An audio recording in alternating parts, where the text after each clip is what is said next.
Y ya voy a empezar con la presentación. Pues os voy a contar básicamente un poco lo que hemos estado haciendo, una visión general. No, voy a intentar que sea lo más general y ameno posible y fácil de entender para todos. am, de lo que hemos estado haciendo, lo que he estado haciendo con el grupo, las líneas de investigación desde que volví a España, básicamente, desde que comencé mi grupo de investigación como IP en el Hospital Universitario Ramón y Cajal, y el trabajo que posteriormente hemos seguido haciendo en el CNB, que básicamente es la misma línea de investigación, ¿no? Que trata un poco sobre la ecología y la evolución de la resistencia a antibióticos mediada por plasmios, que es lo que nos gusta, lo que estudiamos, y en este caso en un ambiente hospitalario, en un hospital y en concreto en el Hospital Universitario Ramón y Cajal, que es en el que yo trabajé en los primeros años, ¿no? Bueno, no creo que haga falta introducir la relevancia de la resistencia a antibióticos, pero bueno, ahora sí lo voy a hacer. Básicamente, como ya sabréis, la resistencia a antibióticos es la habilidad que tienen las bacterias para resistir o no verse afectadas por los tratamientos con antibióticos, ¿no? Y esto es un enorme problema de salud pública. Básicamente es así porque desde la introducción en la práctica clínica de los antibióticos a mediados del siglo pasado, las bacterias han ido acumulando mecanismos de resistencia a antibióticos, que la mayoría de ellos ya existían, pero se han ido seleccionando y diseminando entre bacterias de relevancia clínica. Entonces tenemos una situación en la que, no sé si veis si veis el cursor de mi ordenador, ¿no? Sí, se ve perfecto. Vale. Pues tenemos una situación en la que la resistencia a antibióticos o la fracción de bacterias clínicamente relevantes que son resistentes a los antibióticos aumenta de manera constante, y por otro lado tenemos otra situación en la que el desarrollo de antibióticos va disminuyendo con los años. Es decir, todos aquellos antibióticos que eran relativamente fáciles de descubrir, ya se han descubierto y ya se han introducido en la práctica clínica, y cada vez es más y más difícil desarrollar nuevos antibióticos por múltiples factores, tanto científicos como económicos, pero básicamente tenemos esa situación en la que cada vez hay más resistencia y cada vez hay menos antibióticos nuevos, y esto está llevando a una situación en la que las predicciones nos dicen que para el 2050 las infecciones producidas por bacterias resistentes a los antibióticos pueden ser la primera causa de muerte a nivel mundial, ¿no? Produciendo más de 10 millones de muertes en el mundo, ¿vale? Estas son predicciones, esperemos que no sea así, que podamos contrarrestar este problema, pero es obviamente un problema relevante, y eso hace que todas las agencias de salud a nivel internacional, como el CDC, el ECDC, la Organización Mundial de la Salud, etcétera, sitúan la resistencia a antibióticos en las bacterias como uno de los principales problemas de salud pública en todo el mundo, ¿no? En España tenemos el Plan Nacional de Resistencia a Antibióticos, que trata un poco de lidiar con estos problemas, que es un programa bastante activo y con iniciativas exitosas. Estos son los mismos datos, pero más recientes. Esto es un estudio grande que se realizó basado en datos del 2019, en el que básicamente, de nuevo, se recalca que más de 1 millón de muertes están directamente producidas por bacterias resistentes a los antibióticos en el mundo en este año 2019, y 5 millones de muertes están asociadas de una manera con infecciones resistentes a los antibióticos. Igual no causadas directamente, pero indirectamente asociadas con este tipo de infecciones. Bueno, simplemente estos datos son para subrayar la relevancia del problema desde un punto de vista de salud pública. Y como os digo, nosotros en el laboratorio lo que nos interesa, con lo que más trabajamos, son con plásmidos. Los plásmidos, aprovechando la introducción, os voy a dar algunos detalles. Bueno, los plásmidos son, para los que no sois microbiólogos, son unos elementos genéticos que replican o que existen, vaya, independientemente del cromosoma bacteriano. Aquí en este dibujito es básicamente una bacteria, y esta parte de aquí sería el cromosoma, que es, pues, la mayoría del ADN se encuentra en el cromosoma de la bacteria, pero hay ciertas moléculas de ADN, como son los plásmidos, que replican independientemente del cromosoma y que tienen la característica, por lo menos alguno de ellos, y por eso nos va a interesar mucho desde el punto de vista de la evolución bacteriana, de transferirse horizontalmente entre las bacterias, en un proceso conocido como conjugación. Es decir, estos plásmidos pueden pasar directamente de una bacteria a otra y por lo tanto pueden transferir toda esa información genética que codifican directamente de una bacteria a otra, ¿ok? Estos plásmidos, sobre todo en los ambientes clínicos, codifican normalmente muchos o bastantes genes de resistencia a antibióticos y al poder diseminarse así de esta manera son uno de los principales vehículos para la evolución de la resistencia, porque pueden pasar de unas bacterias a otras, diseminando así los genes de resistencia. Un poquito de perspectiva histórica, pues los plásmidos fueron descubiertos o se introdujo el término plásmido por Joshua Lederberg y su mujer Esther Lederberg en 1952 como un término genérico para cualquier elemento hereditario extracromosómico, ¿vale? Pues ahora, bueno, igual se ha refinado un poco esa definición, pero básicamente eso es, son elementos genéticos extracromosómicos que replican independientemente, ¿de acuerdo? Bueno, aquí tenemos una de las primeras imágenes de microscopía de estos plásmidos, ¿veis? Un circulito de ADN, ¿vale? Que se puede transferir entre bacterias por este mecanismo de conjugación. De nuevo lo mismo, que está el cromosoma, el plásmido a través de un sistema de secreción tipo 4 como este, que conecta las bacterias y las atrae, pasa de una bacteria a otra. Y de nuevo, en el ámbito clínico, esta es la principal manera por la que se diseminan los genes de resistencia a antibióticos entre las bacterias. Por eso a nosotros nos interesan tanto, ¿no?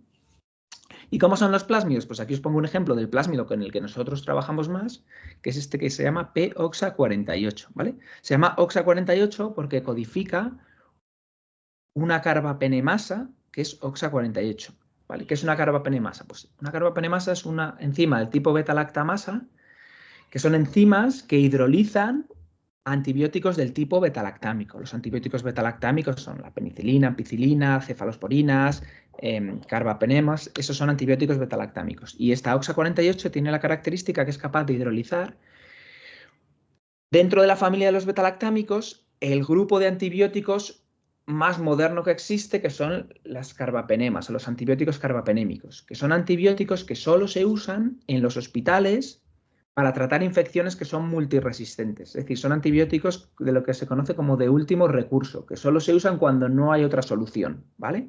Entonces, el hecho de que ya existan o que existan genes que confieren resistencia o que codifican proteínas que confieren resistencia a esos antibióticos es particularmente preocupante porque digamos que si nos quedamos sin estos antibióticos que son de último recurso, pues directamente podemos quedarnos sin opciones terapéuticas para tratar ciertas infecciones. Por eso es en el que nos centramos. Y aquí veis este plásmido OXA48, este genecito de aquí codifica la carbapenemasa, como os digo, pero como veis este es un ejemplo más o menos clásico de plásmido conjugativo en el que muchos de los genes, todos estos genes que aparecen en verde, codifican la maquinaria de conjugación. Esta conjugación, que es este puentecito que se establece a través del que el plásmido pase de una bacteria a otra, requiere un montón de componentes estructurales, componentes que proveen de energía a la bacteria para transferir el ADN de una a otra, y como veis son muchos genes, ¿vale? Aparte de eso, de estos genes de conjugación, en general los plásmidos cuando los estudiamos siempre van a tener una parte core o housekeeping, que son aquellos genes que están directamente involucrados en el ciclo biológico del plásmido, que son la replicación, son los genes necesarios para que el ADN del plásmido se replique en la bacteria, la partición, que son los genes necesarios para que el plásmido, cuando la célula se divida con esas bacterias nuevas y no se pierda en la población, y como os digo, la conjugación, que son esos genes necesarios para la transferencia genética horizontal del plásmido. Pero aparte, todos los plásmidos tienen genes accesorios.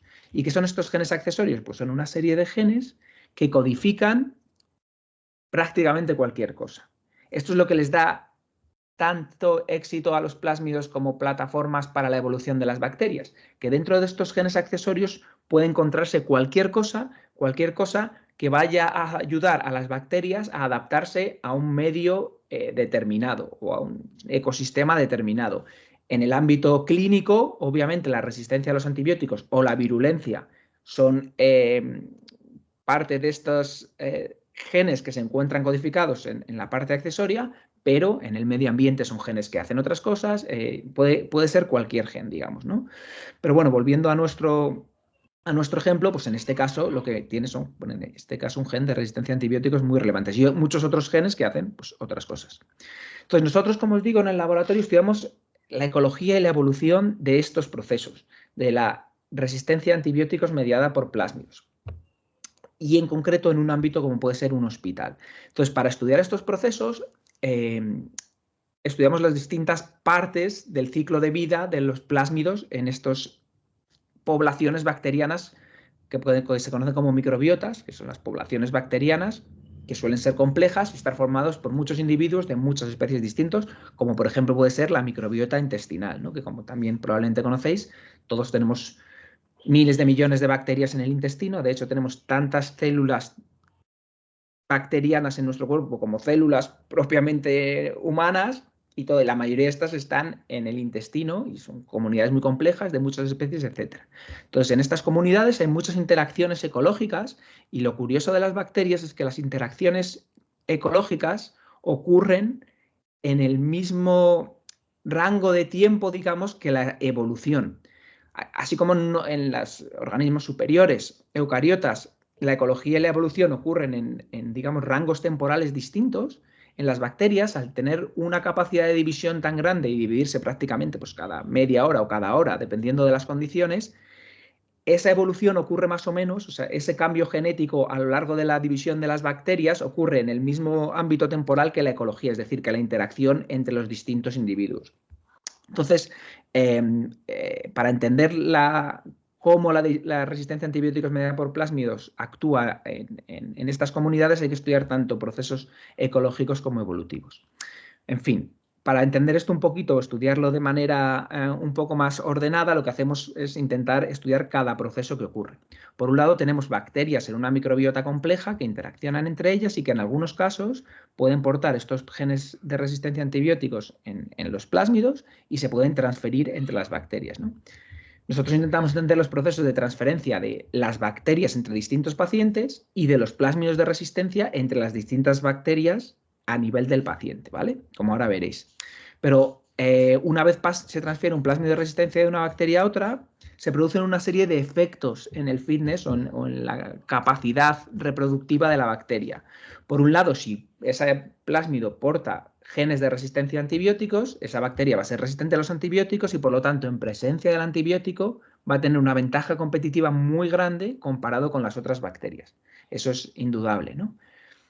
Pero un aspecto que se ha estudiado menos es el hecho de que cuando la bacteria adquiere un plásmido, si no existe en el medio ambiente esos antibióticos para el que el plásmido confiere resistencia, la adquisición del plásmido por sí mismo puede dar lugar a cambios metabólicos o fisiológicos en las bacterias, y eso en la mayoría de los casos tiende a ser negativo. Es decir, que adquirir un plásmido que tiene una serie de genes que va a traducir una serie de proteínas que van a interaccionar con los networks o con la fisiología de las bacterias puede producir un coste biológico, ¿vale? Y eso puede hacer que esa bacteria con el plásmido, si no hay antibióticos, tenga una desventaja competitiva. Y todas esas interacciones son las que van a determinar que el plásmido sobreviva o no en las poblaciones microbianas. Pero estas interacciones no son estáticas. Como os digo, las bacterias evolucionan muy rápido y estas interacciones son dinámicas. Entonces, a lo largo del tiempo y en realidad en rangos de tiempo muy pequeños, como hemos visto, mutaciones que puedan aparecer en el plásmido de la bacteria pueden cambiar estos posibles costes biológicos a los que esté dando lugar el plásmido, o pueden hacer que el plásmido produzca un mayor nivel de resistencia a los antibióticos, lo cual puede ser una ventaja si hay antibióticos en el medio. Es decir, hay muchas interacciones y muchas mutaciones que ocurren en espacios temporales pequeños que van a afectar a estas interacciones entre el plásmido y la bacteria, ¿vale? Entonces, estas son las distintas procesos que nosotros intentamos estudiar. Vale. ¿Y qué modelo utilizamos? Pues como os digo, este plásmido en concreto, P-OXA48, que es un plásmido que replica o que funciona en bacterias de esta familia que son las enterobacterias, ¿vale? Entonces, estas enterobacterias que producen carbapenemasas o enterobacterias resistentes a los antibióticos carbapenémicos son uno de los grupos que se pone como en el top de bacterias más preocupantes en los ámbitos hospitalarios, por lo que os decía de que son bacterias resistentes a antibióticos de último recurso, y además dentro de estas bacterias hay cepas o determinadas líneas que son patogénicas y que colonizan a los pacientes hospitalizados y en muchos casos pueden producir hasta la muerte, ¿no? Entonces, especies como Klebsiella pneumoniae o Escherichia coli pertenecen a esta familia. Y como os digo, estas enterobacterias productoras de carbapenemasa son bastante preocupantes. Y, como os digo también, en muchos de los casos, o sobre todo en el caso que nos interesa, estas carbapenemasas se codifican en plásmidos. Pues como esta OXA48, que es la que estudiamos, pequeño repaso, daros cuenta, esta enzima se describió por primera vez hace poco más de 20 años, ¿de acuerdo? Un único caso. Hasta entonces había otras versiones de estas beta-lactamasas del tipo OXA, pero ninguna que confiriera resistencia a este tipo de antibióticos. Y en menos de 20 años está distribuida absolutamente por todo el mundo. Es especialmente prevalente en el área del Mediterráneo y en Oriente Próximo, y bueno, en Europa en general, pero está distribuida en todo el mundo. Lo que os da una idea de la velocidad con la que este tipo de genes de resistencia se pueden diseminar, ¿vale? Lo bueno para nosotros es que casi siempre viene codificada en el mismo plásmido, con lo cual nos facilita mucho el estudio epidemiológico, porque siempre que aparece esta carbapenemasa está codificada en el mismo plásmido, con lo cual, si sigues la epidemiología del gen, sigues la epidemiología del plásmido, que no siempre es el caso. Y además, una cosa que nos interesa mucho y de la que voy a hablar a lo largo de la charla, es que este plásmido casi, aunque puede replicar, como hemos comprobado, en muchas especies distintas de enterobacterias, casi siempre se asocia con un puñado de clones de alto riesgo de Klebsiella pneumoniae. Los clones de especies de interés clínicos como estas, los microbiólogos clínicos los definen por lo que llaman sequence type, que es una manera de categorizar los clones basados en secuenciar ciertos genes. Entonces, estos sequence type, el ST11, 15, bueno, en fin, estos STs, que en este caso sabemos que son particularmente preocupantes porque son de lo que se conoce como alto riesgo, porque pueden producir problemas en los pacientes, pues hay un puñado de estos STs que están estrechamente ligados a este plásmido. Y eso es muy interesante, porque el plásmido, aunque pueda replicar en muchas cepas y muchas especies distintas, se asocia específicamente a unos STs que tienen éxito a nivel mundial. Y eso en el laboratorio nos interesa mucho porque pensamos que si podemos desentrañar las causas del éxito de estas asociaciones concretas, quizá podremos encontrar mecanismos específicos que podamos utilizar para luchar o contraseleccionar estas asociaciones y la evolución de la resistencia a antibióticos mediada por estos plásmidos, ¿no? Bueno, pues en concreto yo cuando volví a Madrid en el 2016, el jefe de servicio de microbiología del hospital Ramón y Cajal, el profesor Rafael Cantón, estaba llevando a cabo un gran estudio de aislamiento y de muestreo de pacientes hospitalizados, que se conocía, que bueno, tenía el nombre de Arnosis, en el que todos los pacientes que eran admitidos en 4 servicios distintos del hospital, en la admisión se les tomaba una muestra con un hisopo perianal para detectar la colonización intestinal de esos pacientes, la posible colonización intestinal por enterobacterias productoras de distintos genes de resistencias, entre los que estaban estas carbapenemasas, ¿de acuerdo? Lo interesante de Arnosis es que si los pacientes resultaban positivos, cada semana se tomaba una nueva muestra y se volvían a aislar las bacterias o las enterobacterias productoras de estos genes de resistencia. De esta manera se producían líneas temporales de aislados resistentes a los antibióticos, que para nosotros es muy interesante porque nos permite estudiar bien la ecología y la evolución de estas bacterias en el intestino de los pacientes a lo largo del tiempo. ¿De acuerdo? Entonces, utilizando esta colección como base, investigamos cuántas de estas 28.000 muestras tomadas, de las que se aislaron otras muchos miles de bacterias, eran enterobacterias productoras o portadoras del plásmido P-OXA48. Y en este caso recuperamos 224 de ellas, que posteriormente hemos ampliado esta colección y ahora tenemos pues, unas cuantas más. Y está aisladas de 105 pacientes. Como veis, hay más bacterias que pacientes, por esto que os digo de que hay líneas temporales de aislados recuperados de los mismos pacientes, ¿de acuerdo? Entonces, lo primero que quisimos estudiar es, ¿podemos utilizar esta colección para estudiar estos eventos de transferencia de las bacterias entre los pacientes en el hospital y de los plásmidos entre las bacterias en la microbiota intestinal de los pacientes? Pues eso es lo primero que hicimos. Entonces, como os digo, la epidemiología de este tipo de bacterias en el hospital tiene, digamos, 2 niveles. Por un lado está bacterias portadoras del plásmido que se pueden transferir entre pacientes de manera directa o indirecta a través del personal o de superficies. Y luego un nivel un poco más específico de transferencia, que es la posible transferencia del plásmido en la microbiota intestinal del paciente. cuando un paciente se coloniza por una de estas enterobacterias portadoras de POX48, existe la posibilidad de que el plásmido conjugue desde el, digamos, clon que coloniza el intestino hacia enterobacterias residentes en la microbiota intestinal del paciente que reciban el plásmido, ¿de acuerdo? Y esto, mientras que la transferencia entre pacientes era algo que se había estudiado más, esa transferencia intrapaciente era algo que estaba muy poco caracterizado, ¿vale? Entonces nosotros pensamos que con esta colección podríamos estudiar estos dos niveles de la epidemiología del plásmido en el hospital. Entonces, para hacer eso, lo que hicimos fue coger todas las cepas portadoras de POX48 aisladas en el hospital, y aquí veis esta línea temporal de meses a lo largo del tiempo, desde el 2012 hasta el 2016, que es el tiempo en el que se realizó el proyecto, y cada barra es el número de aislados portador de POX48 recuperado en ese tiempo. Los colores de las barras indican a qué especie pertenece el clon portador del plásmido. Entonces, como veis, muchos de ellos son de este color azul oscuro, que son Klebsiella pneumoniae, más de la mitad de los aislados. Pues, como os digo, el plásmido suele estar asociado a Klebsiella pneumoniae. Hay bastantes cepas de Escherichia coli portadoras del plásmido, que es este color de aquí, pero como veis el plásmido funciona en muchas enterobacterias distintas. Y todos estos, pues, Citrobacter, Enterobacter, otras especies de Klebsiella, etcétera, etcétera, son otros clones de enterobacterias en los que se recuperó el plásmido. Bueno, pues lo primero que hicimos para intentar entender esto, y gracias a que la tecnología ha avanzado bastante durante los últimos años en este aspecto, es secuenciar los genomas de todas estas cepas. Recuperamos estos 250 aislados que teníamos al final y secuenciamos el genoma completo de todas ellas. Y esto te da un montón de información porque puedes hacer unos análisis bastante finos a nivel de utilizando las secuencias de estas bacterias, como os voy a explicar ahora.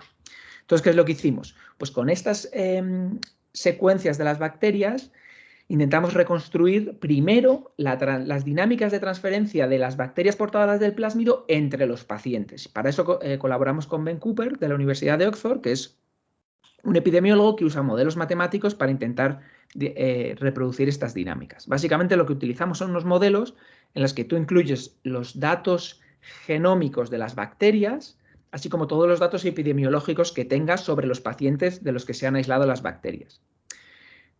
En qué habitación estaban o en qué servicio estaban, cuándo se aisló la bacteria, cuándo se ingresó al paciente, cuándo se le dio de alta. Entonces, combinando este tipo de datos, se pueden reproducir las trayectorias más probables de transferencia de las bacterias entre los pacientes. Esto, por supuesto, solo te da unas probabilidades, no te da una certeza absoluta, pero sí que te reproduce una serie de transferencias posibles entre pacientes de estas bacterias, que es lo que reproducimos aquí. Aquí en esta gráfica pongo los 4 servicios del hospital en los que se muestreó. Cada línea horizontal representa un paciente. Los segmentos indicados en gris son el periodo de estancia del paciente en el hospital desde el ingreso hasta el alta, ¿vale? En los distintos servicios, como veis, hay distintos números de pacientes dentro del estudio. Y las flechas indican esos potenciales eventos de transferencia de bacterias entre pacientes que digamos que nos prevé o nos predice los distintos programas que utilizamos. El color de la flecha indica qué ST o qué clon es el que se está transfiriendo entre los pacientes, y el grosor de la flecha te indica la probabilidad de que este evento sea efectivamente un evento de transferencia entre los pacientes. Como veis, algunas de las flechas están muy aisladas temporalmente desde el origen hasta el paciente final. Y eso es porque este programa, o sea, estas transferencias no tienen necesariamente por qué ser directas, sino estos programas te permiten que haya, o sea, eventos intermedios de transferencias de otros pacientes al medio ambiente hospitalario, etcétera, que estén jugando un papel en esta epidemiología. Pero bueno, un poco, en resumen, yo entiendo esto es un poquito quizás complejo de ver, pero básicamente estas flechas indican eventos en los que probablemente se ha transferido una bacteria con el plásmido de un paciente a otro, ¿vale? Cosas que cabe destacar es que la mayoría de los colores de las flechas, como veis, son de este color, que es el ST11 de Klebsiella pneumoniae, que es uno de los STs que en esta época se asociaba con mayor frecuencia a aportar el plásmido en el hospital. Algunos son de otros STs, como el 15 o el 307, que como veremos luego, el 307 actualmente es el más prevalente asociado a portar el plásmido en el hospital, e incluso vemos algún evento de otras especies como E. coli involucrado en la transferencia entre pacientes de clones de E. coli en el mismo o en distintos servicios, ¿vale? Otra cosa muy interesante es que algunos de los pacientes parece que actúan como superdiseminadores porque veis que de algunos de estos pacientes parten muchas flechas hacia otros, lo que puede decir que esos pacientes sean el origen de muchos de eventos de transferencia, ¿no? Y otra cosa interesante o que llamó la atención es que era el servicio de neurocirugía en el que aparecían mayor número de transferencias y con mayor probabilidad.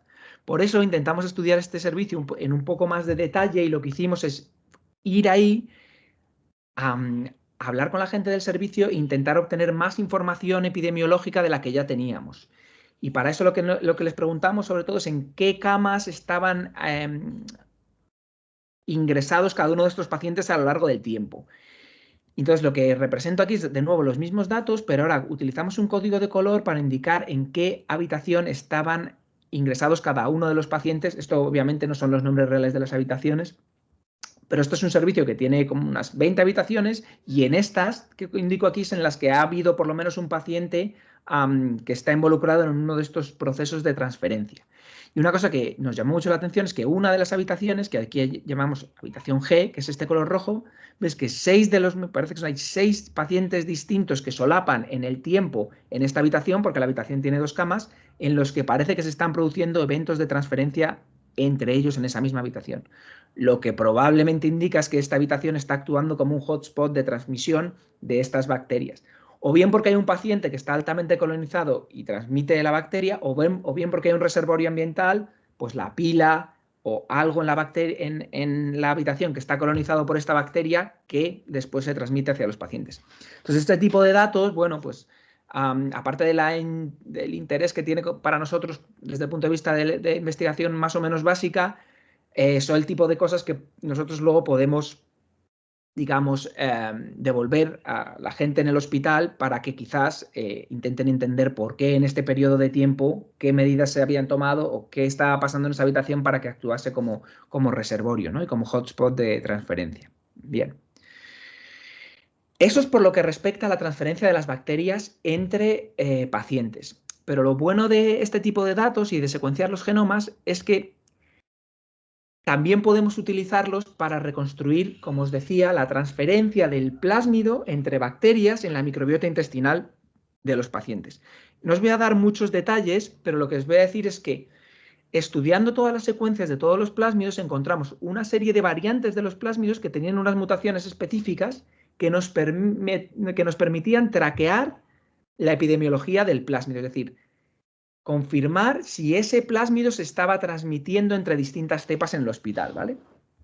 Encontramos esas variantes de los plásmidos en distintos pacientes en el hospital, que son esto que os represento aquí, y de cada paciente lo que represento son los distintos clones que se aislaron portadores del plásmido en el tiempo, los colores indican las especies, ¿vale? Y cada circulito es un aislado de esos clones. Entonces, por ejemplo, en este paciente se recuperaron 6 clones o 6 aislados, perdón, pertenecientes a distintas especies y si es el mismo clon a lo largo del tiempo, pues aparece representado en la misma línea. Pero lo que es muy interesante es que esta variante del plásmido porta una mutación que no aparece más que 6 veces y curiosamente las 6 veces que aparece en los clones aislados del mismo paciente. Lo que esto nos está indicando es que casi sin ningún lugar a dudas esa variante del plásmido se está transfiriendo horizontalmente entre las bacterias en la microbiota intestinal de este paciente. Porque es prácticamente imposible, por azar, que esta variante del plásmido aparezca en bacterias que colonizan independientemente al paciente, dado que esa mutación no está en ninguna otra bacteria en el hospital.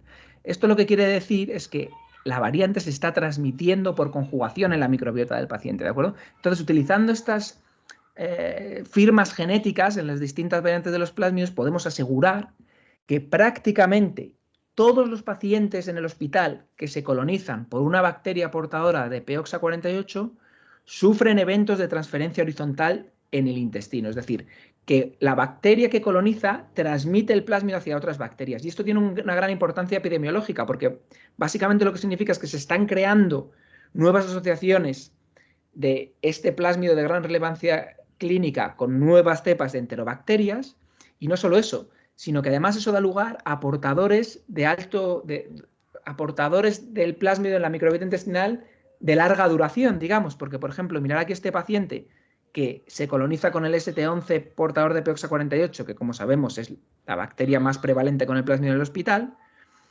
A las pocas semanas ese ST11 ya no se recupera, pero aparece un ST457 de coli, una cepa de coli con el plásmido que se ha transferido horizontalmente. El paciente es dado de alta e ingresa más de un año después en el hospital, y esa misma variante del plásmido sigue estando presente en su microbiota, solo que en otra cepa distinta de Escherichia coli.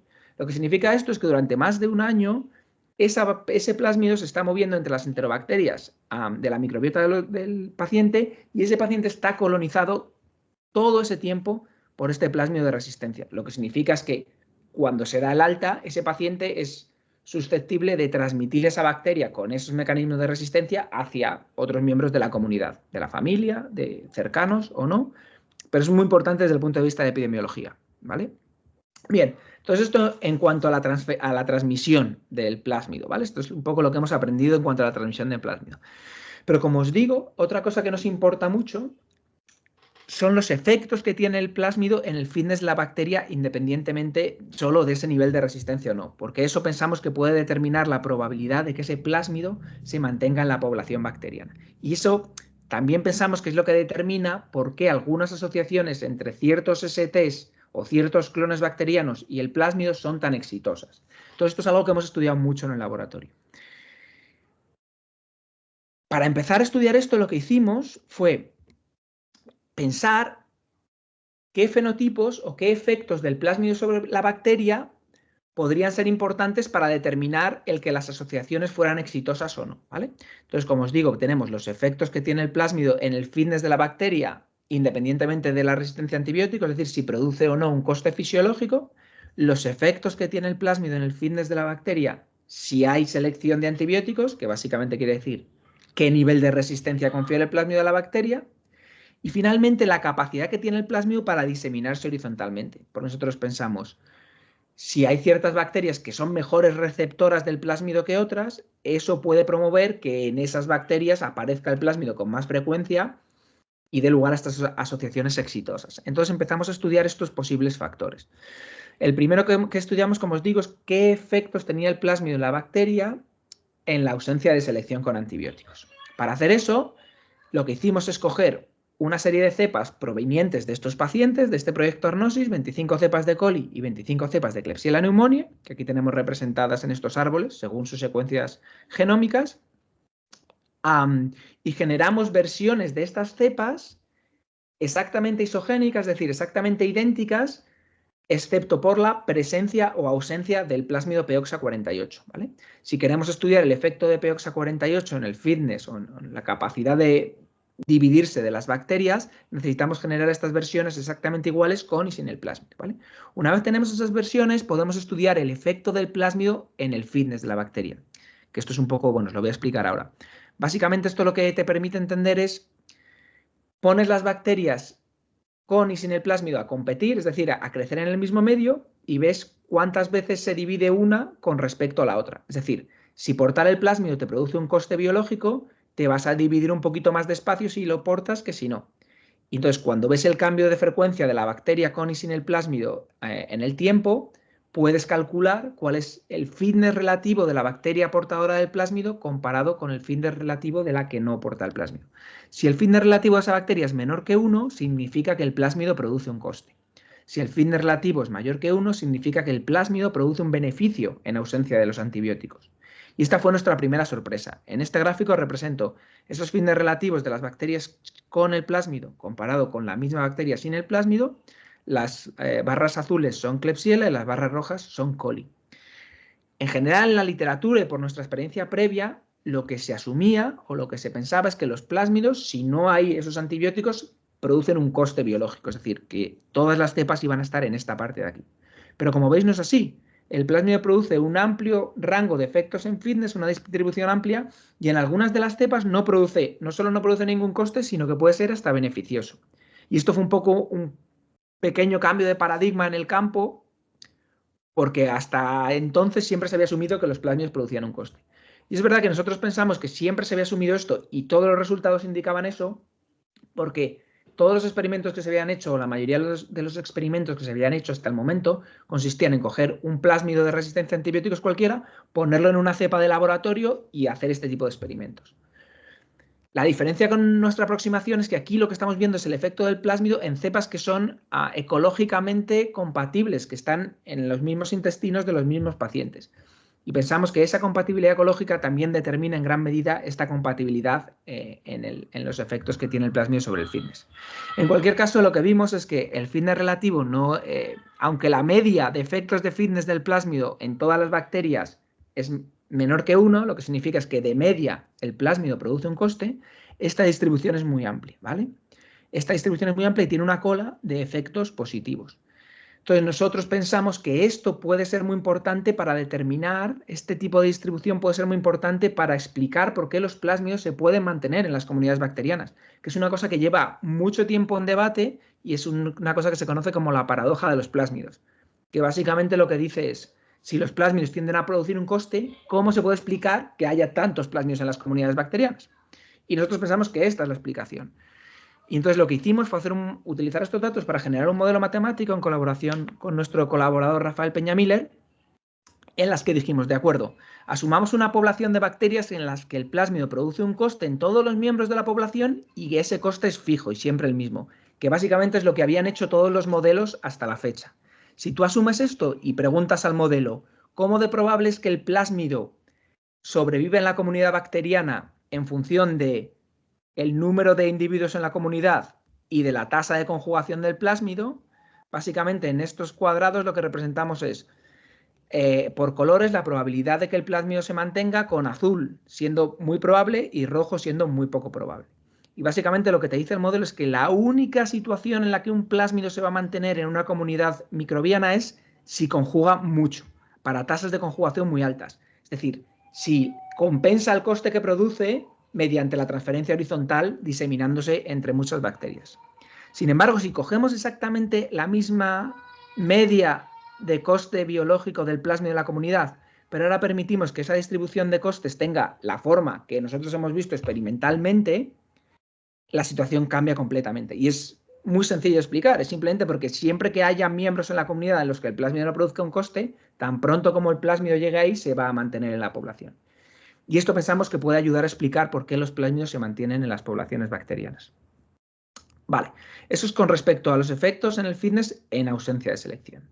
Con respecto a los efectos en el fitness en presencia de selección, y esto es muy sencillito, lo único que tenemos que hacer es ver qué nivel de resistencia tienen esas cepas que hemos generado con y sin el plásmido para los antibióticos a los que este plásmido confiere resistencia. Y esto lo voy a representar aquí. Lo que hacemos es estudiar la inhibición, la concentración mínima inhibitoria. Esto no es importante, es el nivel de resistencia de las bacterias, ¿vale? Entonces, en estos gráficos de aquí tenemos las cepas de coli y de Klebsiella, en las que se representan esas parejas isogénicas sin y con el plásmido y el nivel de resistencia que confieren a 4 antibióticos distintos betalactámicos, ¿vale? 3 de ellos, estos carbapenemas, que como digo, son a los que más nos preocupa que el plásmido confiera resistencia. Bueno, como veis aquí, en general, el plásmido confiere resistencia a esos antibióticos porque los puntos de las cepas con el plásmido están más arriba que los puntos de las cepas sin el plásmido. En general, además, el plásmido parece que tiende a conferir mayor resistencia en Klebsiella que en coli para algunos de los antibióticos. Y una cosa, probablemente el mensaje más importante de este resultado, como ya vimos en el resultado anterior, es que hay gran variabilidad en el nivel de resistencia que el plásmido confiere en las distintas cepas, ¿vale? El plásmido siempre confiere resistencia, pero hay un nivel de resistencia variable. Finalmente, como digo, otra de los factores que puede determinar el éxito del plásmido en las poblaciones es su capacidad para transferirse. Y en concreto pensamos que podría ser importante la capacidad que tienen las distintas cepas para adquirirlo por conjugación. Entonces lo que hicimos fue experimentos de conjugación, que estos son básicamente experimentos en los que pones una bacteria donadora, que es la bacteria que porta el plásmido, y una bacteria receptora, que es una bacteria sin el plásmido. Les das un tiempo para que se produzca esta conjugación y después, utilizando medio selectivo, recuperas aquellas bacterias, este color debería ser rojo, de hecho, aquellas bacterias que son transconjugantes, que son las receptoras que han captado el plásmido, ¿vale? Y entonces, con este experimento tan sencillo, puedes calcular la frecuencia de conjugación, que no es ni más ni menos que cuántos transconjugantes se producen por cada receptor que pones.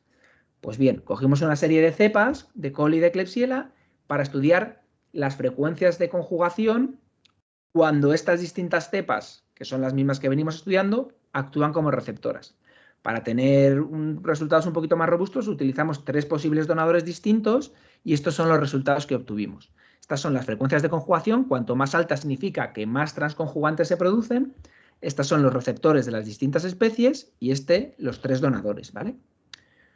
Como veis, en general, Klebsiella tiende a recibir el plásmido por conjugación mejor que coli, pero de nuevo vemos un gran nivel de variabilidad en la frecuencia de transconjugantes. Algunas cepas no producen absolutamente ningún transconjugantes, mientras que otras producen prácticamente todos los receptores adquieren el plásmido. Veis que esto está en escala logarítmica, lo que significa que las diferencias son bárbaras.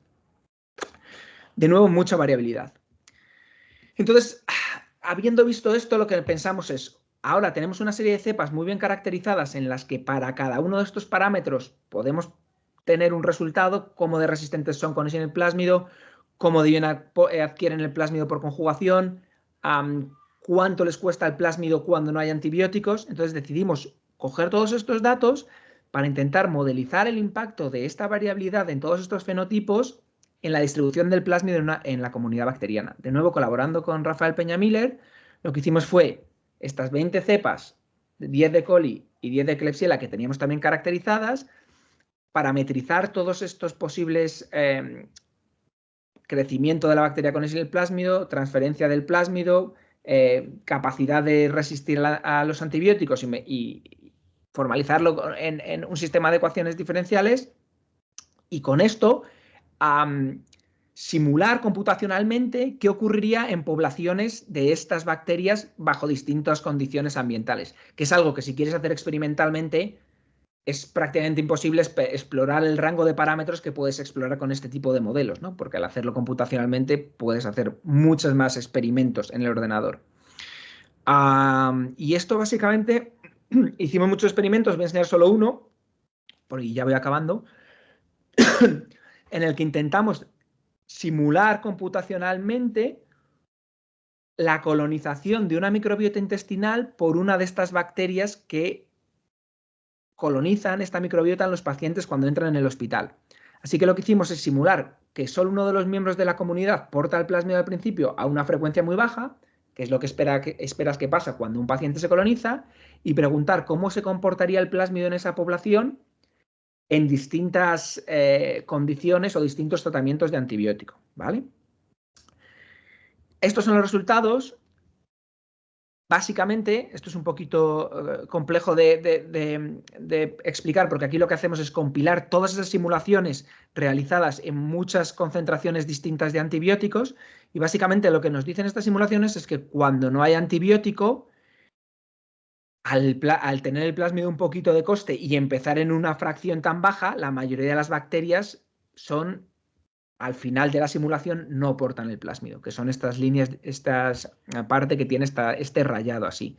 Tanto coli como Klebsiella se mantienen, pero sin el plásmido. En cuanto a la concentración de antibiótico empieza a ser un poquito mayor, ya todas las bacterias o muchas de esas bacterias portan el plásmido al final de la simulación. Y parece que a concentraciones de antibiótico altas, sobre todo es Klebsiella, o son cepas de Klebsiella, las que portan el plásmido, lo cual correlaciona bastante bien con lo que vemos en los pacientes. Lo bueno de este tipo de simulaciones es que no solo tenemos resolución a nivel de especie, sino que al nosotros introducir cada uno de los clones en el modelo, tenemos resolución a nivel de clon. Entonces, estos mismos datos podemos observarlos a nivel de clon. ¿Qué clones se mantienen en la población con o sin el plásmido para las distintas concentraciones de antibiótico? Y una cosa que nos llamó mucho la atención y que realmente fue muy satisfactorio es que, utilizando estos datos que están obtenidos entre el 2012 y el 2016, parametrizando el modelo y poniendo los datos que obteníamos, En esta época, en el hospital, lo más frecuente, como os decía, era Klebsiella pneumoniae, el ST11, era el clon más comúnmente asociado al plásmido. Hoy en día, el clon más comúnmente asociado al plásmido es el ST307 de Klebsiella pneumoniae. Utilizando datos obtenidos en ese tiempo y parametrizando el modelo, lo que nos devolvió el modelo es que los clones que mayor posibilidad tenían de mantener el plásmido a altas concentraciones de antibiótico eran los dos clones del ST307 que habíamos incluido en el modelo. A ver, esto no es magia, simplemente es que en el ST307 el plásmido se recibe muy bien por conjugación, no le cuesta nada sin antibióticos y confiere un muy alto nivel de resistencia. Es decir, hay ciertas asociaciones que son especialmente exitosas y parece que podemos explicarlo por estos fenotipos que estamos estudiando, lo que es interesante porque nos da cierto poder quizás de predicción de qué bacterias es posible que vayan a aportar qué plásmidos de resistencia, ¿no? Y también hemos estudiado la evolución de este plásmido en el intestino de los pacientes, pero como yo creo que ya he empleado los 45 minutos, no os voy a contar esta parte. Simplemente deciros que hemos visto que el plásmido evoluciona muy rápidamente en el intestino de los pacientes en cuestión de semanas y que puede evolucionar para conferir mayor nivel de resistencia, para producir menor coste biológico, en definitiva para adaptarse al medio y por lo tanto para aumentar las probabilidades de permanecer en esa microbiota, ¿no? Pero esto no os lo voy a contar en detalle, solo ya paso a las conclusiones. Básicamente hemos visto que POXA48 se disemina muy fácilmente entre los pacientes y sobre todo dentro de los pacientes, que produce efectos muy variables en las enterobacterias clínicas y que estos efectos variables que producen las enterobacterias clínicas probablemente determinan la distribución del plásmido y qué cepas van a ser más exitosas a la hora de portarlo y de diseminarlo probablemente a nivel mundial, como hemos visto. Y además que, aunque no he tenido tiempo para daros todos los detalles, que POX48 evoluciona muy rápido en la microbiota de los pacientes hospitalizados. No solo eso, sino que en unos trabajos más recientes hemos visto que no solo evoluciona muy rápido, sino que promueve la evolución de la bacteria, del cromosoma de la bacteria que lo porta. Y bueno, pues ya solo agradecer, obviamente este trabajo lo ha realizado, pues bueno, sobre todo Aida del Valle, ha realizado gran parte del trabajo entre las asociaciones, entre bacteria y plásmido, así como Laura Toribio, Javier ha hecho los trabajos de evolución sobre todo, y Jorge y Alfonso están ahora trabajando en esa potenciación de la evolución de las bacterias mediada por el plásmido.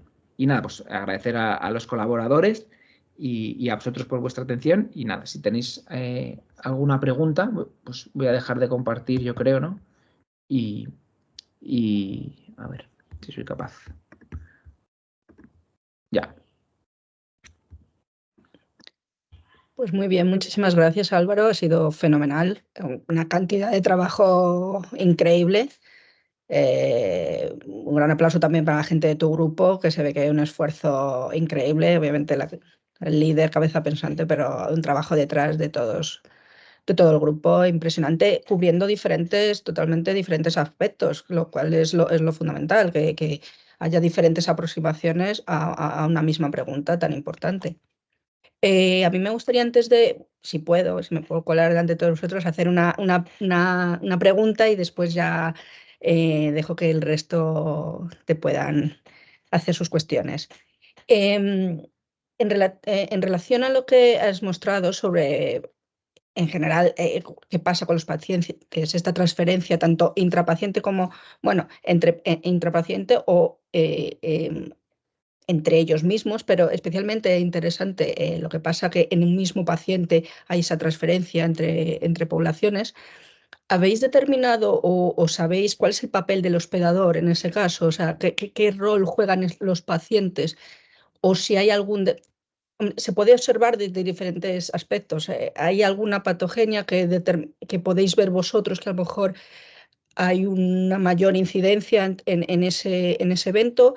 ¿O habéis visto también, o hay diversos estudios, GWAS, asociaciones en las cuales podéis determinar algún factor genético relevante a la hora de que esto ocurra? Bueno, eso es una pregunta clave, ¿no? el problema de estos datos que tenemos es que son bastante limitados en la cantidad de metadatos que tenemos sobre estos eventos. O sea, es decir, nosotros sabemos los pacientes dónde estaban, se tomaba esa muestra, se aislaba. El problema es que se aislaba solo una o dos colonias, una colonia por especie y por morfología, digamos, en cada punto de tiempo, pero probablemente uno de los factores más importantes a la hora de determinar la transferencia del plásmido en la microbiota de los pacientes son los niveles de colonización por parte de estas bacterias.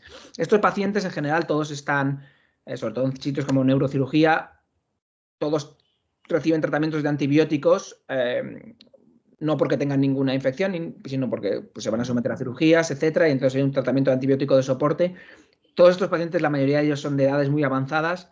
Entonces, normalmente se producen unas disbiosis en el intestino que hace que las bacterias portadoras de estos plásmidos aumenten de manera exponencial. Porque normalmente las enterobacterias son una fracción muy pequeña, menos de un 1% de la microbiota intestinal son enterobacterias. Pero en pacientes de este tipo, cuando se están tratando con antibióticos, eso aumenta mucho. El tamaño de población es clave para determinar la transferencia. Es decir, para que dos bacterias conjuguen se tienen que encontrar físicamente. Entonces, probablemente el principal factor que determina en qué paciente se produce la transferencia o no, aparte de si existen factores propios del hospedador, es ese tamaño de población de las bacterias portadoras del plásmido. Pero por desgracia, en nuestros datos no sabemos eso. No sabemos cuáles eran los tamaños totales de población, ¿no? Así como no sabemos ciertos datos de los pacientes como edad o sexo o tratamientos, pero obviamente no tenemos acceso a datos más allá que eso. Probablemente habrá factores, tanto pues el sistema inmune que haga que las colonizaciones sean más o menos duraderas o más o menos importantes, que determinen eso, pero por desgracia no tenemos. Hicimos algunos análisis muy sencillos, solo viendo a ver si por edad, por sexo o por... Pero obviamente no, eso no, tampoco el número de muestras suficientemente alto. Claro. Pero eso sería muy importante, ser capaces de estudiarlo. Sí. No, a ver, es obviamente siempre el número de muestras es limitante y el número y la información que recibes de ellas también, pero sí, es una cosa que pudiendo a lo mejor colaborar con grupos que se dediquen a este tipo de... y vosotros aportar vuestro input, pero sí. Nada, muchísimas gracias otra vez y dejo al resto que hablar. Gracias. Gracias, Álvaro. Yo sí que me surge una duda desde el desconocimiento, que es de... Vosotros habéis estudiado el POXA 48 para enterobacterias y has dicho que afecta a antibióticos beta-lactámicos, pero este mecanismo de transmisión de resistencias antibióticas mediada por plásmidos, ¿se ve afectada también por otro tipo de antibióticos? Es decir, resistencias a macrólidos, otro tipo de quinolonas, a otro tipo de antibióticos que no sean beta-lactámicos. Sí, prácticamente los plásmidos portan mecanismos de resistencia a prácticamente todos los antibióticos, ¿no? Es decir, es verdad que los plásmidos son el principal vehículo de la diseminación de resistencias a antibióticos, de todas las resistencias a antibióticos. Es verdad que hay ciertas especies o ciertas familias de bacterias en las que los plásmidos son más frecuentes y la transferencia de plásmidos es crucial para la evolución de la resistencia a antibiótico y en el caso de las enterobacterias es clave porque las enterobacterias son la familia más preocupante desde el punto de vista clínico en los hospitales.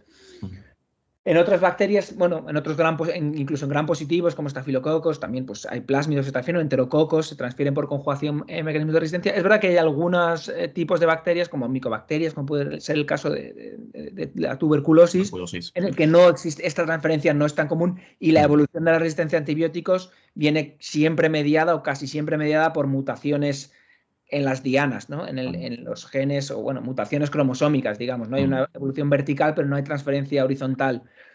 Pero en general, para la mayoría de las bacterias de relevancia clínica, estos plásmidos de resistencia a antibióticos son el principal vehículo, sí.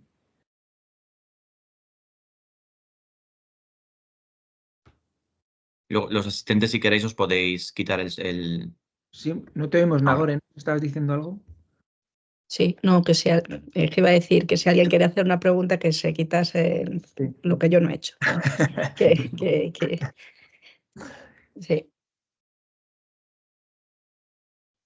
Bueno, entiendo que igual es un pelín, bueno, espero que haya sido más o menos digerible, igual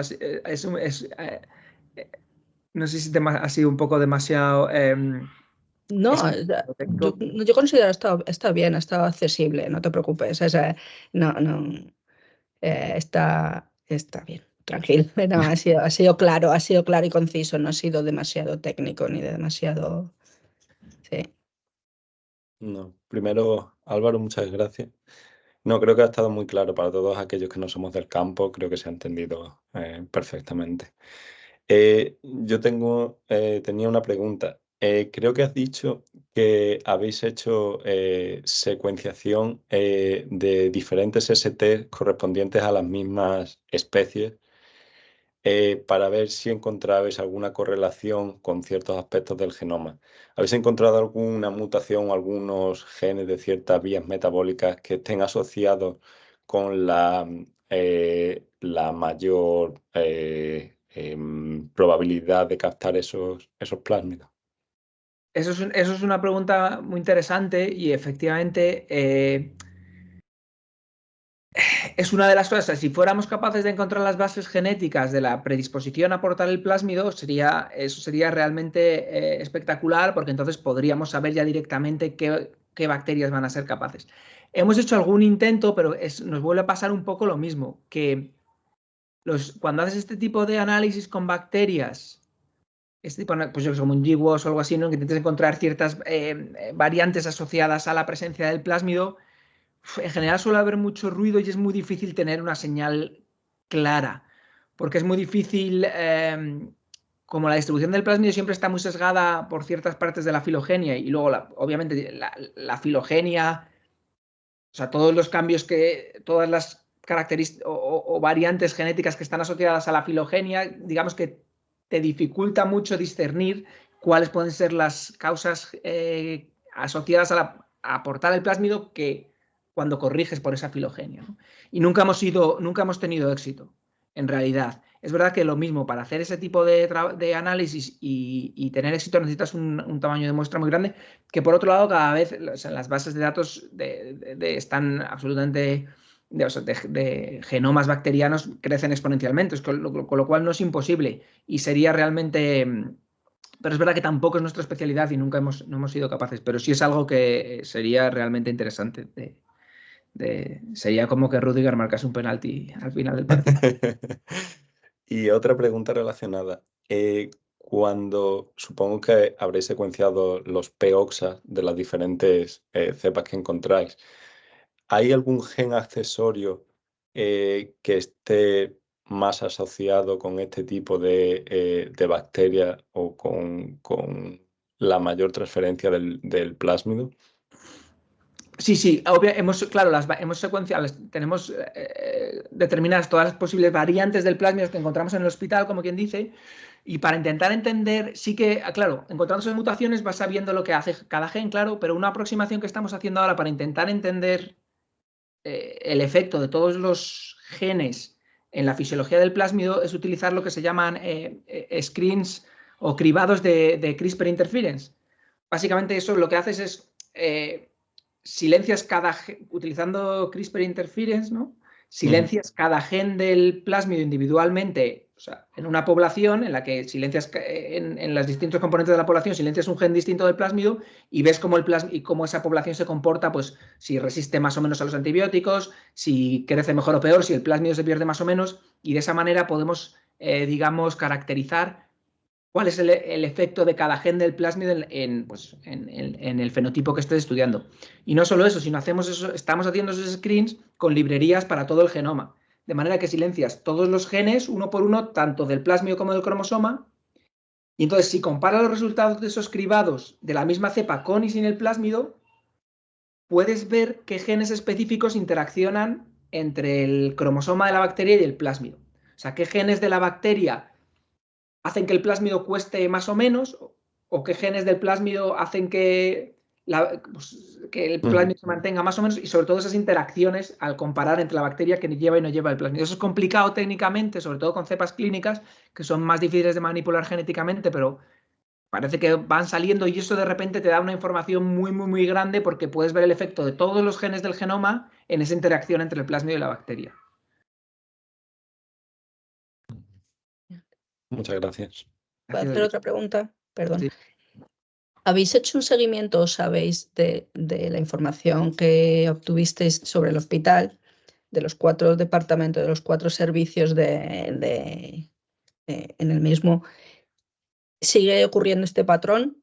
¿Se ha solventado la transferencia de Eso, sí, tan así, por ejemplo, en neurosurgery pues eso, en estos servicios en concreto, una de las personas con la que trabajo en el hospital, que es la doctora Teresa Coque, este proyecto acabó, pero ella se ha centrado sobre todo en las UCIs, porque las UCIs al final es el peor sitio para infectarte o colonizarte con una bacteria multiresistente, es la UCI, porque estás inmunosuprimido, porque entonces ha seguido haciendo este trabajo en una UCI durante mucho tiempo, bueno, en una UCI que tiene varios boxes, una UCI grande de medicina interna del hospital, y lo que ha hecho ella es no solo mostrar a los pacientes como hicieron en este primer trabajo, sino mostrar al personal, a las superficies, a los sinks, ¿no? A los sumideros de los lavabos, y realmente es absolutamente fascinante la ecología de esto. Las UCIs están colonizadas por este tipo de bacterias. Es capaz de ver en qué, pues probablemente estos lavabos tienen un papel muy importante porque ciertas especies son capaces de sobrevivir ahí, mantener los plásmidos, luego viene otra especie, lo transfieren, luego salpica, pasa a una persona, luego eso pasa al paciente. Con el COVID, la ecología de la resistencia a antibióticos cambió mucho en el hospital, mucho, porque de repente se vació todo, se empezaron a usar antibióticos distintos, hubo un reemplazo muy grande de las bacterias multiresistentes. O sea, si acaso la situación ha empeorado, no ha mejorado, digamos, ¿no? Por frecuencia de bacterias multiresistentes en el hospital, pero hubo un cambio muy grande ecológico en el hospital porque hubo pues, un cambio muy grande de manejo de los pacientes y vamos, es un cambio muy grande en todos los aspectos, ¿no? Pero bueno, así como respuesta sencilla, no. Se han reemplazado las cepas portadoras de los plásmidos de resistencia. Han aparecido igual otros genes que antes no había o ha habido cierto reemplazo, pero no. Es muy difícil gestionar mejorar estas situaciones porque estas bacterias están acostumbradas a sobrevivir en el ambiente hospitalario y las intervenciones que se pueden hacer para deshacerse de ella es muy, muy, muy complicado. Esta gente ha encontrado incluso las arquetas de los desagües del hospital, las mismas bacterias que hace 40 años que siguen estando en el hospital, que siguen llevando los mismos genes de resistencia y es realmente la ecología de ese proceso es muy, muy difícil de solventar. Hay ciertas cosas que se pueden hacer, como por ejemplo, simplemente por sacar los lavabos de la UCI afuera, de repente que en ciertos sitios que se ha hecho eso, se ha observado una reducción muy importante de la colonización de los pacientes. Lo bueno de entender estos procesos es que por lo menos sí te da lugar a hacer ciertas intervenciones, pero realmente estos son problemas complejos. Totalmente, es que es muy visual como lo que has mostrado, es que es muy claro, o sea, ver cómo se transfiere puedes ver incluso que según el departamento, según la planta o las habitaciones, es la misma cepa con los mismos plásmidos o varias cepas que te permiten una transferencia de una forma diferente, una muy, muy diversa, lo cual también, parte de lo que estabas diciendo, ¿qué se puede hacer? Aparte de estudiar muchísimo y vosotros, obviamente esto es cuanta más información y si vosotros sois capaces de distinguir y discernir esos genes o esas diferencias que tienen las cepas para poder saber el mecanismo y combatir, pero Sí. más allá de eso, a nivel salud pública per se, sí. o la ciudadanía en sí.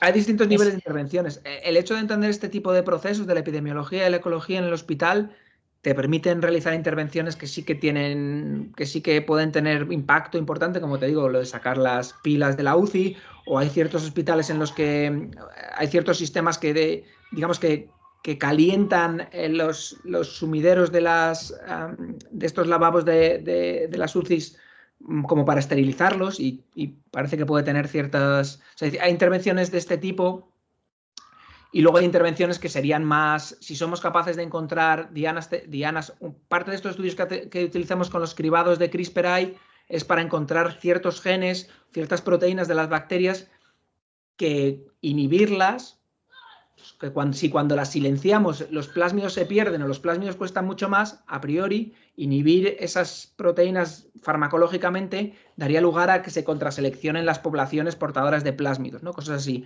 O utilizar fármacos o drogas que inhiban la transferencia horizontal de los plásmidos, o utilizar fagos que inhiban, cuya dianas, los sistemas de secreción tipo 4 de los plásmidos por los que pasa el plásmido, con lo cual son específicos contra plásmidos conjugativos. Hay muchas aproximaciones distintas y propuestas, y como es un campo que ahora tiene muchas relevancias, hay financiación y la gente realiza muchos estudios en esa dirección. Yo imagino que alguna de esas aproximaciones tendrá éxito, pero ahora mismo soy incapaz de predecir cuál, porque no hay nada que digas así, esto es lo que va a funcionar, ¿no? Obviamente hace falta desarrollar ese tipo de cosas y esperar que alguna de ellas funcione, pero ahora mismo probablemente las intervenciones que más impacto tienen son intervenciones de este tipo, de sacar las pilas de las UCIs o de cosas físicas más que gruesas, ¿no? Como muy obvias, ¿no? Pero a nivel más fino es difícil de saber. Sí. Bueno, pues te deseamos lo mejor, que sigas teniendo esa gran financiación que tienes con tus ERC para que sea exitoso y nos salves a la humanidad. Haremos lo que podamos, pero muchas gracias. Sí. Pues no sé si alguien más quiere hacer alguna otra pregunta o si no damos por finalizada la sesión. Vale, pues muchas gracias. Pues muchísimas gracias, Álvaro, de verdad, por tu magnífica charla. Ha estado súper interesante. La discusión muy interesante también, porque siempre se puede sacar un poquito más. Y no sé, ¿hay alguien que quiere hacer alguna pregunta? No, perdón. Pues eso, pues muchísimas gracias y todo lo mejor. Gracias. Me voy a ver si Muchísimas gracias. Y muchas gracias al resto por asistir. Venga, muchas gracias. Hasta luego.